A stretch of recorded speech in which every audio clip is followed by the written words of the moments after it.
Bonjour. Aujourd'hui, on s'attaque à un gros morceau, la physique quantique.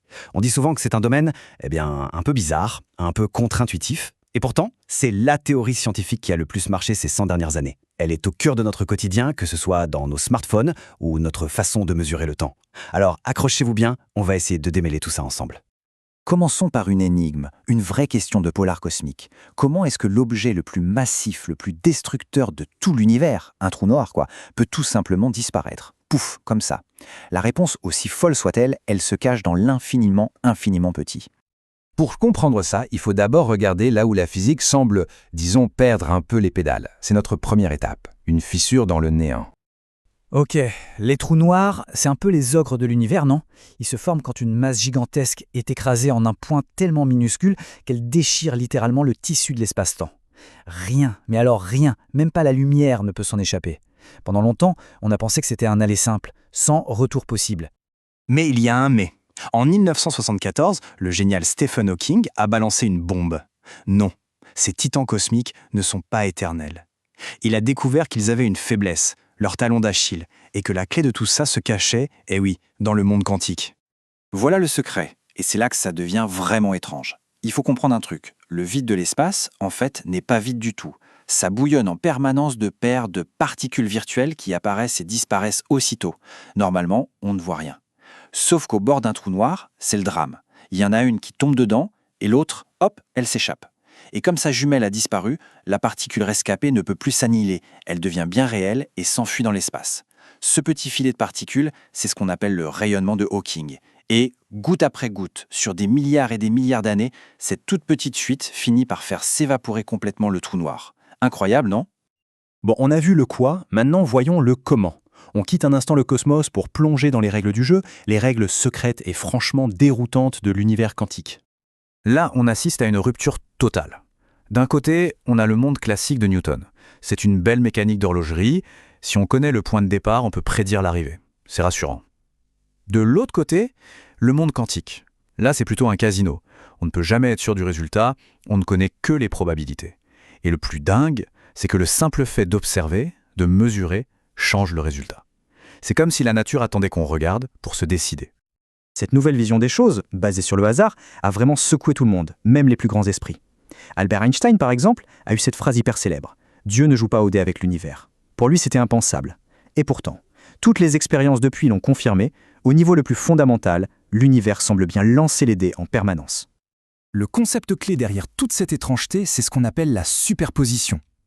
C'est l'idée un peu folle qu'une particule peut exister dans tous ses états possibles en même temps. Mais attention, seulement tant qu'on ne la regarde pas. Elle est dans une sorte de nuage de probabilité. Et c'est seulement au moment où on fait une mesure que, clac, ce nuage s'effondre et la particule est forcée de choisir un état précis. Bon, tout ça, ça a l'air super abstrait, très théorique, n'est-ce pas? On pourrait se dire à quoi ça sert? Eh bien, ces règles bizarres sont en fait le moteur de notre monde moderne. On va voir maintenant comment le quantique façonne notre quotidien. Prenez ce chiffre, plus de 9 milliards. C'est le nombre de fois qu'un atome de césium vibre chaque seconde. Cette fréquence, une propriété purement quantique et d'une stabilité absolument hallucinante. Tellement stable en fait que c'est devenu la définition officielle de la seconde. C'est le tic-tac de nos horloges atomiques, les gardiennes du temps les plus précises jamais construites.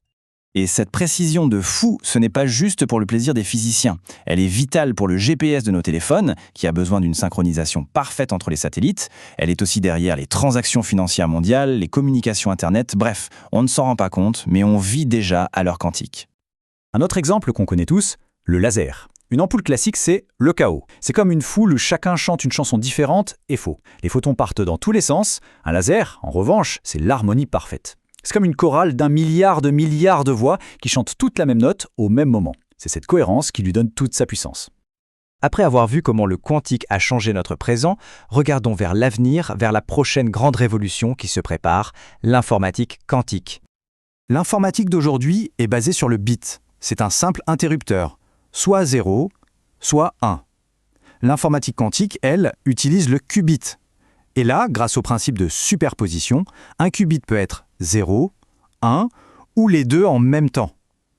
Cette capacité à exister dans plusieurs états à la fois, ça ouvre une puissance de calcul complètement exponentielle. Alors, forcément, la question qu'on se pose tous, c'est « Génial, c'est pour quand une partie de Doom sur un ordinateur quantique ?» La réponse est simple, jamais. Un ordinateur quantique, ce n'est pas une version plus rapide de nos PC. C'est un outil totalement différent, pour des problèmes d'une nature différente. Un ordinateur classique teste les solutions une par une, même très vite. L'ordinateur quantique, lui, explore toutes les possibilités en même temps. C'est ce qui lui permet de s'attaquer à une complexité que nos superordinateurs ne pourront jamais gérer. Alors, à quoi serviront-ils? Ils nous aideront à découvrir de nouveaux médicaments en simulant des molécules avec une précision parfaite, à optimiser des systèmes incroyablement complexes comme les réseaux électriques ou les marchés financiers, et à repousser les limites de l'intelligence artificielle. C'est là que se trouve leur véritable potentiel. Finalement, la mécanique quantique nous enseigne une leçon fondamentale. Elle nous montre que notre intuition, forgée dans notre monde à nous, n'est pas toujours un guide fiable pour comprendre la réalité. Pour progresser, il faut accepter ces idées contre-intuitives et s'appuyer sur la compréhension du monde que la science nous apporte, même si elle semble étrange. Et ça laisse une question en suspens. Quelle sera la prochaine découverte quantique qui bouleversera notre perception de l'univers ?